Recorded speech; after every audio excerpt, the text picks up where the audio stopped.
Hola, Es que todo, qué bonito. ¿Todo listo. bien? Bien, ¿me escuchas bien tú? Sí, yo te digo bien. ¿Qué tal? ¿Cómo estás? Pues bien, bien, por aquí. Aquí estamos de mañana, apenas empezando el día. Ustedes ya lo van por allá, ¿no? Totalmente. Nosotros aquí estamos ya en la tarde encarando la noche. Y nada, bueno, lo primero, un gusto conversar contigo. La verdad que hace tiempo que te seguía. De hecho, tengo como mucha gente a mi alrededor que son como muy fans de tu música y todo. Así que yo creo que en su nombre puedo decir ahí que un abrazo y todo eso. Y, Muchas y nada, bueno, o sea, así un poco para empezar, me gustaría que te presentaras así brevemente, ¿no? Quién es Rebeca Lane? ¿Con quién estamos hablando hoy? Bueno, pues yo soy rapera, soy activista de la cultura hip hop y también activista feminista. Soy de Guatemala, que queda en Centroamérica. Y pues aparte de eso he hecho como muchas cosas más, ¿no? Tengo estudios en sociología, en poesía, he hecho activismo desde que soy muy pequeña. Digamos, Guatemala es un país que vivió una guerra muy fuerte y mi familia fue directamente afectada, entonces también he tenido mucho activismo por la memoria histórica desde que tengo, no sé, 14, 15 años más o menos. He hecho teatro y eso, he hecho de todo. Excepto perder el tiempo, desde luego que has hecho de todo.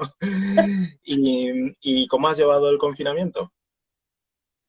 Bueno, pues mira, está siendo bastante duro porque, digamos, aquí ya llevamos 3 meses, ¿verdad? Y los casos siguen aumentando, o sea, la curva no se ha aplanado todavía, ¿verdad? Entonces aquí se ve que esto va como para largo y hay muchas cosas, digamos, primero que hay muchísima necesidad y muchísima pobreza, ¿verdad? O sea, vivimos en un país que es 80% pobre y eso hace que pensar en un confinamiento total sea, digamos, no sea posible. Claro. La mayoría, un 70% de la población está en el sector informal. Entonces, hay un 70% de la población que independientemente de la situación mundial que estamos atravesando, si no sale a trabajar, no come. No comas. Entonces, ha hecho que mucha de la gente que se está contagiando, digamos, aunque la primera gente que trajo el virus acá era gente que venía viajando, que se había ido a Europa, a Estados Unidos y tal, pero hoy es la clase trabajadora la que está en mayor riesgo y un sistema de salud que de por sí ya estaba colapsado antes de la pandemia y que ahora con la pandemia pues esto se ha vuelto mucho peor. Entonces, por un lado está el quedémonos en casa para cuidarnos y no sé qué, pero por otro lado estamos donde quedarnos en casa también es olvidarnos de mucha de la gente que está trabajando, entonces ha sido una mezcla de todo, ¿no? Yo tengo la verdad es que la ventaja, el privilegio de poderme quedar en casa y quienes podemos hacerlo somos minoría. A estas alturas ya, después de 3 meses de solo salir para comprar cositas para comer, pues ya estoy un poco desesperada, la verdad, de no poder trabajar o de que todo el trabajo sea pasado a modalidad virtual y preocupada, la verdad es que preocupada porque pues sí, en este país todas las cosas, todos los fenómenos que no podemos controlar, como, porque además es que hay erupciones, si solo fuera la pandemia, ¿verdad? Pero es que hay erupciones, hay terremotos, hay inundaciones, vivimos en un pedazo muy particular del mundo. La pandemia es como una cosa más dentro de todas las que hay. Exactamente. Y qué te voy a decir, esta conversación es un poco a raíz pues, del tema del orgullo, ¿no? De todas las celebraciones, reivindicaciones que está habiendo en estos días. Y un poco yo quería saber, ¿para ti tiene un significado estas fechas? ¿Tiene significa algo? ¿Tú lo celebras, reivindicas? ¿Qué significa para ti el orgullo? Claro. Pues mira, son un poco como de sentimientos encontrados. Yo creo que cuando yo era como más chavita y no tenía mucha información y eso para mí estas fechas significaban como fiesta, salir, que viva la diversidad, como muy desde acá, digamos, pero siento que con los años me he ido repensando, digamos, ¿verdad? ¿Qué es esto del orgullo? ¿De dónde viene la celebración? Y la verdad es que es una celebración que viene de reivindicación en contra de la violencia policial, que viene de reivindicaciones de trabajadoras sexuales, de mujeres transracializadas, y que el que alrededor de estas fechas todo se concentre en una fiesta que además ha sido muy cooptada por el capitalismo, ha despolitizado bastante lo que estas fechas significan para las disidencias, ¿verdad? Porque sigue habiendo violencia, o sea, aquí en Guatemala siguen habiendo feminicidios, por ejemplo, a parejas de lesbianas en algunas partes del país, en el oriente del país, en los últimos 3 años han habido por lo menos 3 parejas de mujeres lesbianas que han sido asesinadas. El oriente del país es una parte donde hay más armas, ¿verdad? Y la violencia patriarcal es como muy fuerte, ¿verdad? Pero también hay muchos transfeminicidios. Hace 3 días también asesinaron a una compañera trans. Entonces, como que entiendo la libertad que da salir un día al año y vestirte como querrás y besar a quien querrás y combatir esta heterosexualidad obligatoria. Sin embargo, muchas veces se nos olvida dentro de todas estas celebraciones politizar también lo que significa en este contexto hoy y ahora ser parte de alguna disidencia de género, de orientación sexual, etcétera. Y me ha interesado como una cosa que has comentado, ¿no? Es que ha habido como una parte que ha sido cooptada por el capitalismo, ¿no? Por eso, ¿cómo, o sea, en qué situaciones has visto esto?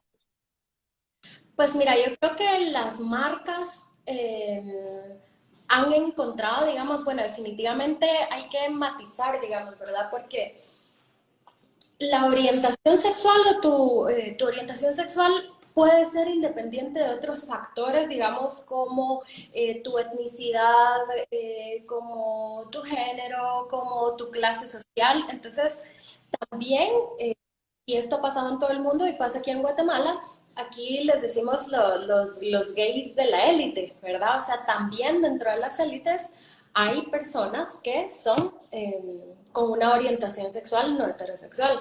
Entonces, que tienen marcas, que tienen tiendas, que tienen cosas. Entonces, para estas fechas, todo lo ponen de arco iris. Hay en particular aquí, por ejemplo, un lugar de, de propiedad de Emilio Méndez, digamos que se ha puesto muy acá, muy de arcoíris, muy de todo esto, pero que ha tenido unas prácticas terribles, racistas, clasistas.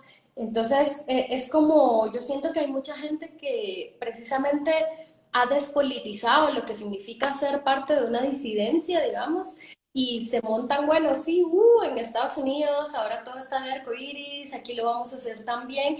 Y aunque aquí en Guatemala sigue siendo difícil para un negocio poner una bandera arcoíris, porque estamos en un país que es absolutamente fundamentalista religioso, estas grandes marcas, digamos, agarran estas fechas, pero en su práctica, en general, todas las disidencias no les interesan, o sea, no les interesan la vida, por ejemplo, de las mujeres trans que son asesinadas, no les importa la vida de las mujeres trans que son trabajadoras sexuales, por ejemplo, porque no, quizá la mayoría de ellas no lo decide, sino porque no tiene otra opción, ¿verdad? Entonces, como que se vuelve muy parte de la moda poner una banderita, ¿verdad? Cuando en la vida real no ofrecen oportunidades laborales a personas LGBTIQ, cuando no están apoyando o cuando están apoyando, digamos, o aquí hay una iniciativa de ley que se llama la 5272, que es una propuesta de ley de las más retrógradas. Es como que si el mismísimo Vox hubiera venido a poner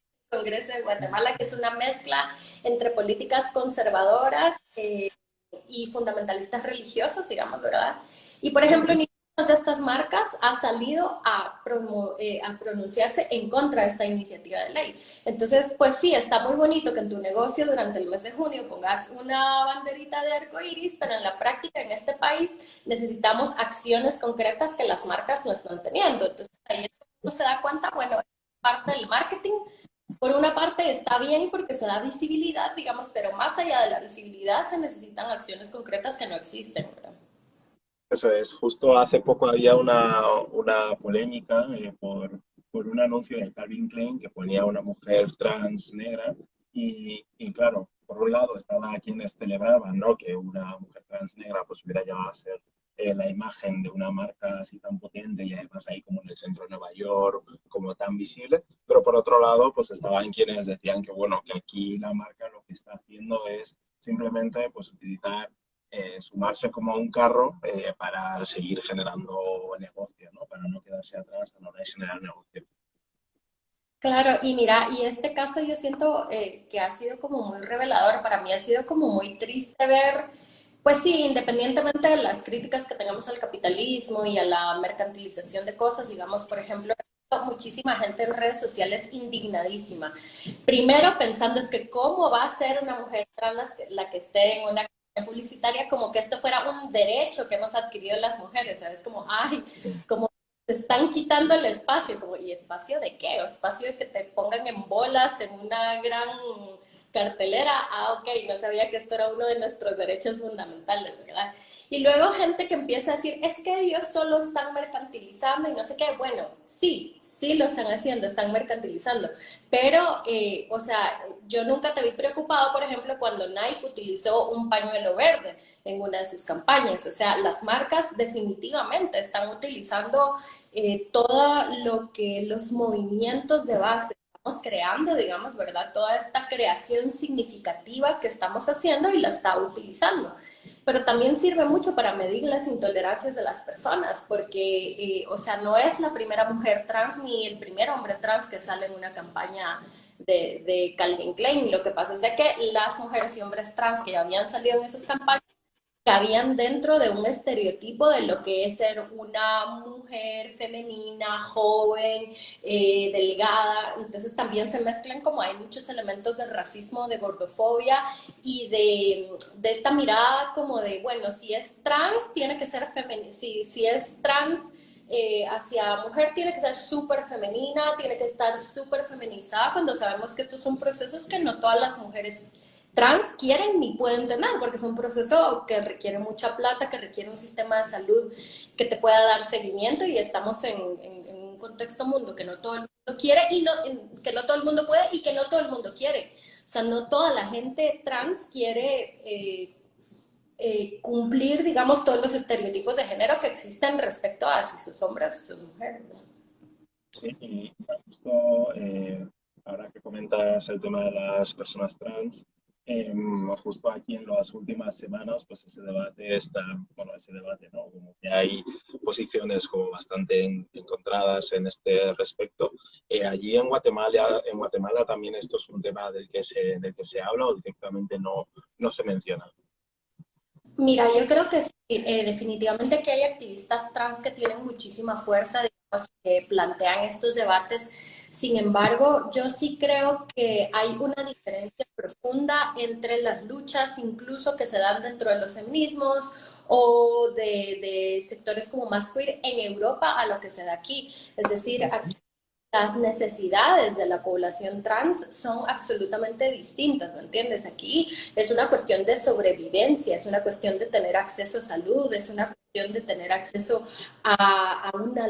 aquí se está luchando por una ley de identidad trans, digamos, ¿verdad? Que ha sido bateada en el Congreso miles de veces. Entonces, yo creo que precisamente por las condiciones estructurales en las que vivimos aquí, de pobreza, de exclusión, de racismo, sumado a violencias como la homofobia, la transfobia, etcétera, la situación aquí de las personas trans es muy urgente, es muy difícil. Ahora, por ejemplo, que con la pandemia y todo, las trabajadoras sexuales trans han sido afectadas bastante, entonces yo creo que aquí muchas de las necesidades más fuertes de los activismos van en función de la sobrevivencia. Y por eso yo siento que yo a veces sí siento como muy distante las discusiones que tenemos acá a las discusiones que se están dando en lugares como Europa, donde aunque no todas, pero sí la mayoría de personas tiene otras condiciones de vida que para nosotros acá son un sueño siquiera, ¿no? Sí. Y, yendo ahora a la parte como más musical, me ha llamado mucho la atención el tema de la sociología, lo digo porque ahora mismo si me planteara cómo estudiar otra cosa o otra vez o lo que sea, probablemente sería lo que estudiaría. Eh, y, y quería decir, quería ver si el hecho de haber estudiado sociología si ha influido en tu carrera musical, si crees que te ha servido, ¿no? Que ha sido un apoyo, un bien a la hora de plantear tu música. Pues sí, definitivamente. Yo creo que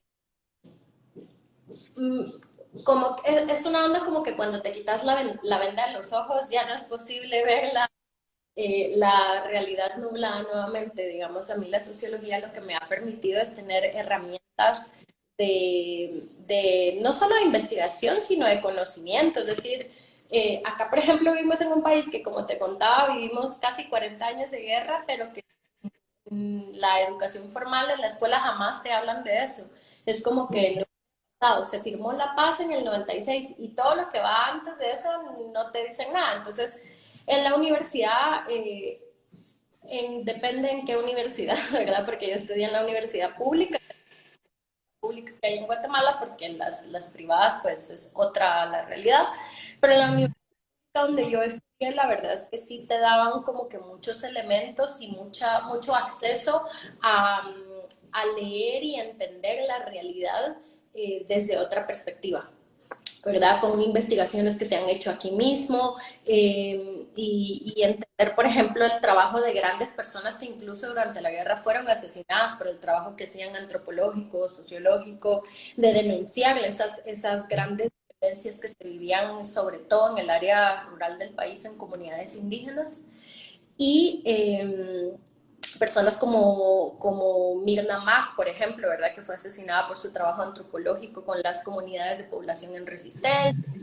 Yo creo que ese acercamiento a las ciencias sociales desde otra perspectiva, incluso salir de esa perspectiva eurocéntrica que también definitivamente hay en la universidad, porque no podemos escapar de ella, de que solo leamos autores europeos, hombres, blancos de hace 200 años, pues, pero el hecho de poder acercarte a la realidad de tu país desde otra perspectiva, digamos, fue como un abrir de ojos, ¿verdad? En muchos sentidos.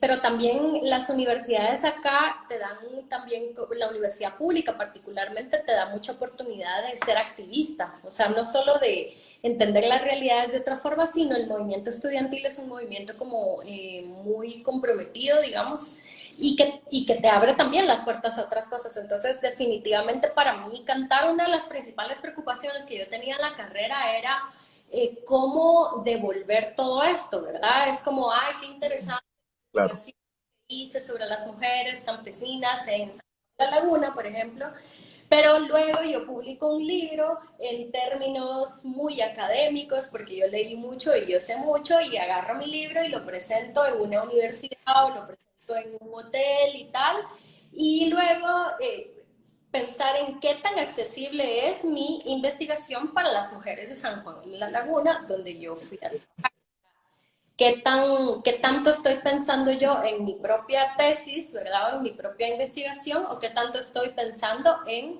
la teoría y el conocimiento como una acción de transformación. Entonces, desde que estaba en la universidad, yo empecé a trabajar en instituciones de ciencias sociales y trabajaba mucho haciendo radioteatros, haciendo como mediaciones pedagógicas de estas grandes investigaciones para poder utilizarlas en procesos de educación popular con organizaciones campesinas, organizaciones sindicales, etcétera. Entonces, yo creo que ahí fue donde me cayó el clic, ¿verdad? De que no sirve estar haciendo este montón de libros y conocimientos y finalmente la devolución es en un formato que va a servir solo para la gente que le interesan las ciencias sociales, ¿verdad? Bueno. Y no popular. Entonces yo creo que el rap me ha permitido, entre otras cosas, poder hacer como que llevar estas grandes reflexiones, digamos, ¿verdad? A un formato en que a mí me permitan comunicarme con la gente en un lenguaje mucho más accesible, ¿verdad?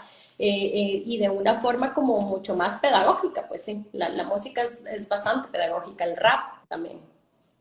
Y, y qué te iba a decir? Ahora, hace poco en España, pues el artista Pablo Alborán, pues salió del armario y, y bueno, pues hubo muchas declaraciones de apoyo, pero también hubo gente, pues bueno, con no sé cuántos, perdió como cientos de miles de seguidores en las redes sociales, etcétera, como que tuvo un coste, ¿no? Y eso puso como en el centro del debate, pues cómo la industria musical pues todavía tiene varios eh, atrasos, ¿no? En este sentido. ¿Sientes que pues el hecho de declararte pues feminista, de hablar de todos estos temas, etcétera, crees que eso puede suponer un coste, ¿no? En tu carrera musical? Sí, completamente. Es decir, a mí, por ejemplo, yo aquí en Guatemala, yo soy parte de aquí sí es escena underground, aquí el rap es una escena muy underground, no es como en España o incluso en otros países de América Latina, donde esto es una cuestión como súper masiva, que tiene patrocinios, que salen en la televisión y no sé qué, no. Y es absolutamente underground. Y más allá de estar en la cultura hip hop, digamos, yo estoy en una subcultura de la cultura hip hop, como espacios que hemos creado para mujeres, ¿verdad? Porque también el espacio de la cultura hip hop aquí también es súper misógino, homofóbico, etcétera. Entonces, las mujeres y voy a decirlo mujeres porque realmente ningún varón en este momento, ningún rapero está hablando sobre estos temas, ¿verdad? Entonces somos las mujeres, entonces hemos creado estos espacios como espacios seguros para nosotras, ¿verdad? Donde cantamos nuestros temas, donde hacemos talleres, donde hablamos de nuestras cosas, pero es un grupito así, ¿verdad?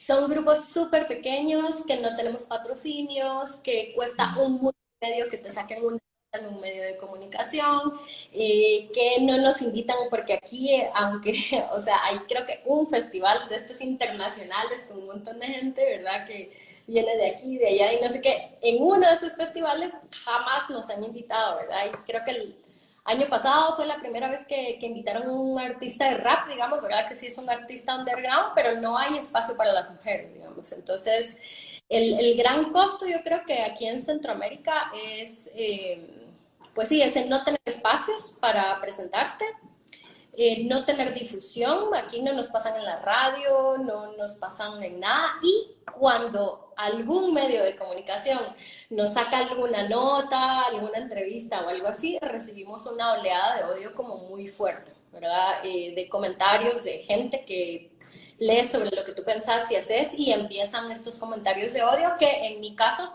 se traducen en un miedo a la vida real, pues porque vivimos en uno de los países más violentos mundo y con las mayores tasas de impunidad. Entonces, también dentro de esos pequeños espacios que creamos, tenemos que pensar muchísimo en nuestra seguridad. O sea, para mí una de las cosas que más miedo me dan a mí aquí en Guatemala es hacer un concierto al aire libre, por ejemplo. Es de las cosas que más me aterran, porque, pues sí, porque estamos en peligro, ¿verdad? O sea, los he hecho, pero por ejemplo, para un 8 de mayo, sabe que tenés a todas tus compañeras ahí acuerpándote y eso, pero en general, por ejemplo, una vez que me tocó cantar en la universidad, en la Facultad de Ingeniería, yo estaba aterrada, porque yo no sabía que iba a ser un evento masivo y cuando veo este montón de ingenieros que me iban a escuchar, yo tenía muchísimo miedo, ¿verdad? O sea, da miedo. Y, y viendo como desde la otra perspectiva, ¿no? El hablar de, pues, de todos estos temas, pues de feminismo, LGTB, y etcétera, ¿qué recompensas, ¿no? te recibes, ¿no? Supongo que también tendrá como una parte positiva, que es la que te empuja también a seguir, ¿no? Y a seguir hablando de estos temas, ponerlos en la agenda, tener como un perfil así activista, supongo que también habrá como un retorno, ¿no? Sí, claro, yo creo que para mí lo más satisfactorio es recibir esos mensajes donde te ponen, uy, yo hoy estaba súper mal de ánimo, pero me puse a escuchar la música de Rebeca y ahora ya me siento mejor. O muchos de los mensajes que recibo también como de, bueno, yo estaba en una relación y a través de empezar a escuchar tu música empecé como a sentirme más fuerte para de ese lugar. Y como para mí lo más satisfactorio es saber eso, ¿no? Como que la música que estoy creando pueda acompañarlas en estos procesos que a veces son tan difíciles como de salir de estos espacios de violencia, de salir de espacios de depresiones, de salir como de espacios de falta de amor propio. Y no es que la música sea un bálsamo mágico, ¿verdad? Sino que yo siento que los procesos, que ellas ya están listas para iniciar y que la música, no solo que yo hago, sino que otras compañeras hacemos, es un acompañamiento, ¿no? O sea, difícilmente vas a escuchar en la radio una canción que te hable de amor propio desde una perspectiva feminista. O sea, normalmente lo que la industria musical ha considerado como una canción feminista es como a mí me gustan mayores, por ejemplo, ¿verdad? Entonces, no sé, como que dentro de la industria musical plantean el empoderamiento feminista desde una perspectiva que no tiene nada que ver con el amor propio, ni con el amor por tu prójimo, ni con el crear comunidad. Entonces yo creo que nosotras estamos haciendo, sí, una música que está hablando de eso y que es muy hermoso realmente acompañar los procesos personales y colectivos de las mujeres que están transformando el mundo y que están transformando su vida. Y justo hace un par de semanas participé en una conversación con un compañero que es librero y que al que le gusta muchísimo como el hip hop, ¿no? Toda la cultura, toda la música. Y, y contaba que de un tiempo a esta parte, bueno, él como que creció escuchando el rap de los 90 estadounidense y tal, ¿no? Y entonces él era como muy nostálgico respecto a todo el contenido social que tenían las letras, incluso el estilo de vida de los artistas. Y él lamentaba, ¿no? Decía, bueno, pero es que ahora eso se está perdiendo, ese mensaje como más combativo, esa parte de reivindicación que en su opinión va intrínseca, ¿no? A la cultura hip hop. ¿Tú sientes también esto? Sí, totalmente. Siento que definitivamente, y hay un proceso en el capitalismo que no lo ha hecho solo con el hip hop, lo ha hecho con otras escenas disidentes como el punk, por ejemplo, ¿verdad? Que, digamos, ¿qué es lo que hace el capitalismo? Ve, bueno, aquí hay una cuestión auténtica que suma mucha gente, ¿verdad? Tienen un código de vestuario, tienen un código de hablar, tienen una historia, tienen esto no es solo un género musical, es algo que genera identidad. Lo que hacen es inyectar dinero a eso o elegir dos o tres artistas que dentro de esta pequeña rosca no estén lanzando temas muy polémicos, ¿verdad? Les inyectan plata y los empiezan a meter en la industria musical, ¿verdad? Entonces, esto pasó, por ejemplo, en el caso del gangsta rap, ¿verdad? Que el gangsta rap es un que auténticamente nació de jóvenes que estaban en la calle vendiendo drogas, que tenían armas, o sea, que era real, esa era su vida, así era. Pero ¿qué pasa cuando esto te lo empiezan a vender como un modo de vida deseable? Incluso Tupac Shakur hablaba de esto, ¿no? De cómo la industria musical lo que hace es decir, bueno, sí, yo tengo una thug life, ¿verdad? O sea, yo tengo esta vida, pero no es porque yo la quiera, ¿verdad? Es porque las condiciones del racismo estructural y de la pobreza me han llevado a mí a tener que usar un arma para poder conseguir lo que necesito para comer. O sea, yo creo que al inicio el gangsta rap era muy consciente de que lo que ellos hacían no era lo deseable, pero era lo que hacían para sobrevivir. Pero cuando tú empezás a publicitar esto como si esto fuera lo deseable, entonces maleas la mente de muchos jóvenes para que ellos piensen que lo deseable es que continúen en este círculo de violencia y de pobreza, ¿verdad? Que no piensen que más allá de esta realidad de violencia que viven en el gueto, puedan construir una alternativa distinta de vida. Entonces, el rap que se ha vuelto mainstream es este tipo de rap. Mientras que el rap más consciente, el rap que está hablando acerca de tu transformación personal y tu transformación comunitaria, se ha quedado en las escenas underground. Entonces, yo creo que también mucho a veces lo que hace falta es buscar hasta encontrar, porque sí lo hay dentro mismo de Estados Unidos.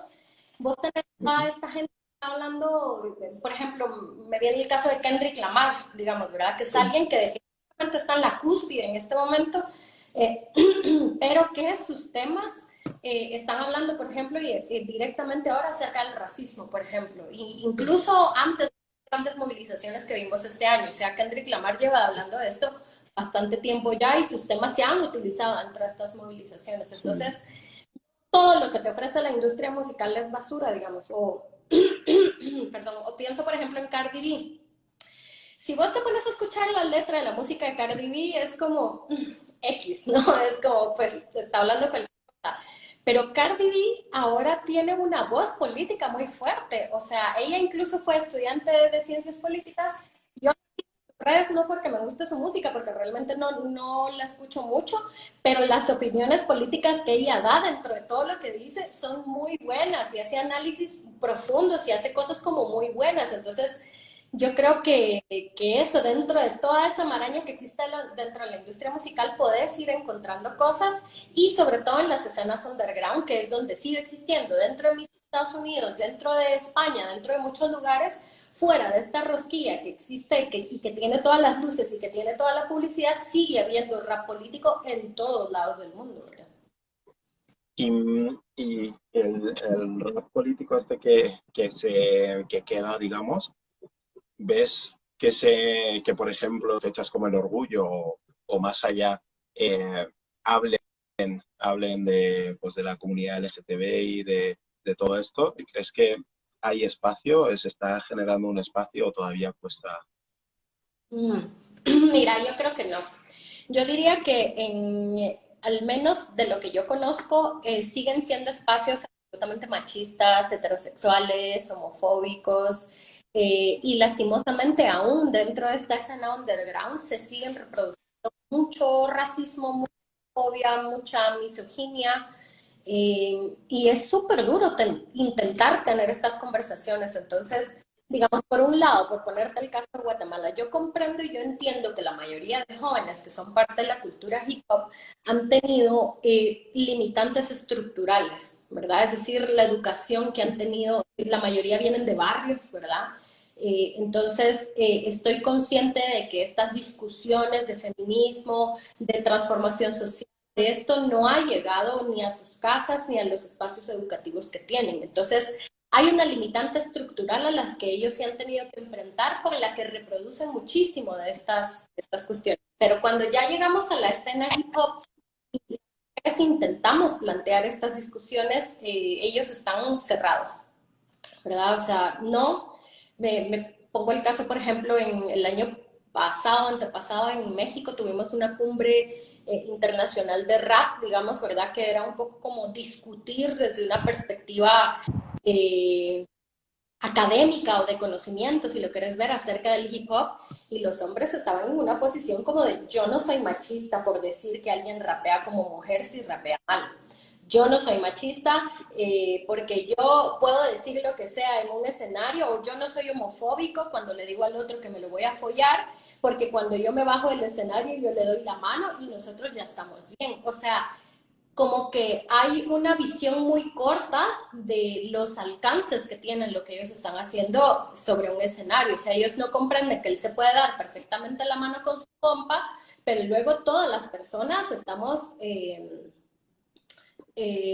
expuestas a ese tipo de violencias, ¿no? O sea, qué bienvenida va a sentir una persona que sea de la comunidad LGBT a estar en un espacio de hip hop si se da cuenta que en nuestros espacios ser gay, si en nuestros espacios ser peruano, si en nuestros espacios ser negro es algo por lo que te pueden insultar, ¿verdad? O sea, ninguna persona se va a sentir bienvenida. Entonces, se han convertido las escenas muy underground y muy lo que querrás, pero se han convertido en una rosca pequeña de la única que quiere estar ahí gritándose cosas y diciéndose cosas feas, ¿verdad?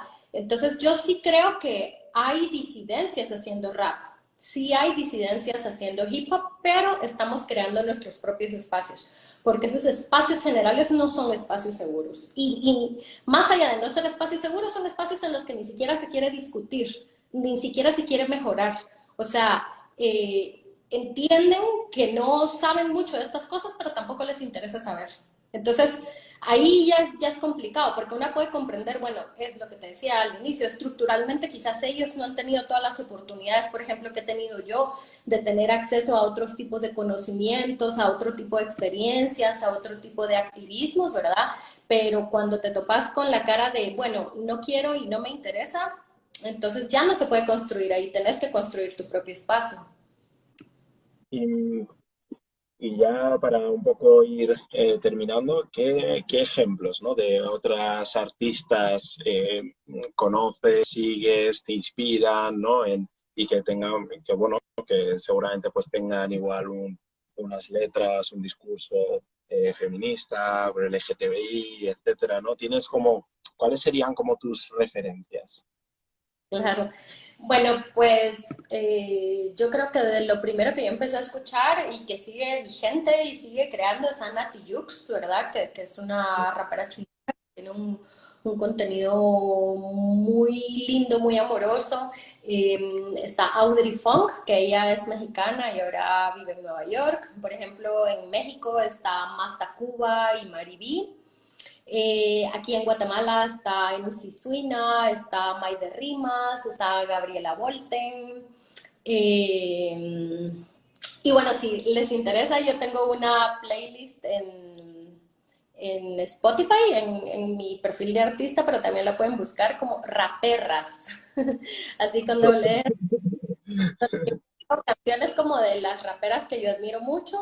Muchas de ellas realmente no tienen un posicionamiento feminista o acá, pero yo creo que dentro de todo, si tú pones una playlist de puras raperas, vas a encontrar cosas muy interesantes. Es decir, estamos hablando de cosas muy distintas a que si tú agarras un playlist solo de raperos, que básicamente lo que vas a oír, soy el mejor, tú no sos el mejor, no, yo soy el mejor, tú no, etcétera, etcétera. Entonces yo creo que aunque no todas las mujeres tengan una visión de transformación de la vida, por lo menos sí tenemos otra forma de abordar en las canciones de rap. Entonces yo creo que por todos los años en que solo hemos escuchado rap de hombres, vale muchísimo la pena pasar un buen tiempo escuchando solo lo que hacen las mujeres para escuchar esa otra parte de la historia que no hemos escuchado, ¿verdad? Aquí en Guatemala lamentablemente no hay, digamos, por ejemplo, ahora ni rapero, rapera que se denomine como trans, queer o no binaria, digamos, pero hay otros países donde sí está ocurriendo, no sé, como Argentina, como Chile, pues ahí en esa playlist y en muchas de las cosas que yo escucho, pues ahí están, ¿verdad? Desde producciones muy bien hechas hasta producciones muy caseras y muy esto, pero ahí estamos.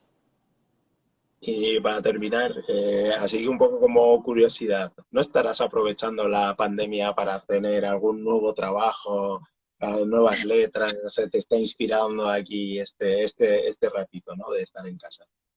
Uy, pues mira, la verdad es que está muy difícil. Yo en realidad tendría que estar trabajando ahora en un disco nuevo, pero me está costando mucho. O sea, yo siento que entre la cotidianidad y ver qué comer, qué salir a comprar comida, que tal vez era algo que antes te tomaba, no sé, media hora, que ahora te toma 3 horas en lo que te preparas para salir, regresar. Hombre, es el momento del día en el que sales, te tienes que preparar al máximo. No, ahora salir a la calle es una cuestión de estrés emocional, físico y todo. Entonces, pues la verdad es que sí me está costando mucho, me está costando mucho la inspiración. Pero sí, ya estoy escribiendo algunos temas nuevos por ahí. Lo difícil también va a ser cuándo grabarlos, cómo grabarlos, porque aquí en Guatemala pues sí hay acciones de movilización todavía y vamos a seguir teniendo por lo que parece. Entonces, pues sí, la verdad es que quisiera estar como más productiva de lo que he estado, pero bueno, tampoco estoy tratando de ser muy dura conmigo misma porque estamos viviendo algo excepcional a nivel humanitario y además lo estamos afrontando desde un país con muchas limitaciones. Entonces, pues sí, esto va a llevar mucho más tiempo del que pensamos y hay que prepararnos emocionalmente para eso también. Qué bueno. Pues lo vamos a dejar aquí porque seguimos aquí con una serie de entrevistas que estamos haciendo con varios compañeros. De hecho, la siguiente voy a hacer un poco de promoción aquí, voy a aprovechar este momento. A las 7:15 estará mi compañero Álvaro Medina hablando con Eduardo Rubiño, un senador de Más Madrid, para hablar de la política en el armario, como han llamado a la charla. Yo creo que va a ser bastante interesante, también en directo de Instagram. Y nada, hemos estado aquí hablando con Rebeca Lane, rapera, socióloga, actriz de teatro, bla, bla, bla, 84 cosas. Es súper interesante. Nos ha recomendado la playlist Raperras, que de hecho AQM01 la ha compartido aquí, pero bueno, que si la busquéis en Spotify la vais a encontrar. Y nada, y muchísimas gracias por haber compartido este ratico aquí conmigo, con nosotros. Y nada, esperamos verte pronto por España. A ver, cuando acabe todo esto. A Tendría ver, que haber estado ahí en mayo. Así que, a ver, se aplazaron las cosas. Ojalá que en lo que queda del año podamos estar por allá. Y pues bueno, muchas gracias por todo. Y gracias a nada, todas las que estuvieron conectadas también. eso. Muchas gracias a todo el mundo que ha estado. Chao. Chao. Adiós, adiós.